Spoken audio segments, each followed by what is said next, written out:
আপোনজনক হেৰুৱাই কান্দোনত ভাঙি পৰিছে জনপ্ৰিয় অভিনেতা কপিল বৰাই। হয় বন্ধুসকল, আপোনালোকে ঠিকেই শুনিছে। ছবি জগতৰ অন্যতম বিশিষ্ট অভিনেত্ৰী পূৰবী শৰ্মা বাইদেউক হেৰুৱাই শোকত ভাঙি পৰিছে জনপ্ৰিয় অভিনেতাজনে। বন্ধুসকল, অভিনেতাজনে কি ক'লে আহকচোন আমি তেওঁৰ মুখেৰে শুনি লওঁ।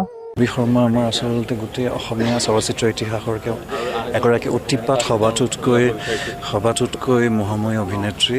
তেওঁ যিবিলাক গীত দি গৈছে, তেওঁ যিবিলাক চিনেমা দি গৈছে, সেইবিলাক চিনেমা আৰু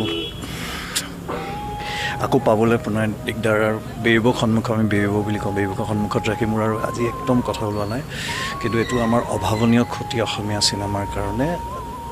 আৰু আমি সকলো তপনদাৰ লগত আছোঁ। আৰু পূৰবী শৰ্মা কেতিয়াও হেৰাই নাযায়, কাৰণ চিনেমাত তেওঁৰ যিবোৰ বন্দী হৈ থাকিলে, চিৰজীৱনৰ কাৰণে বন্দী হৈ থাকিলে, সদায় তেওঁৰ চিনেমাবিলাক সদায় ছুপাৰ ডুপাৰ হিট আছিলে।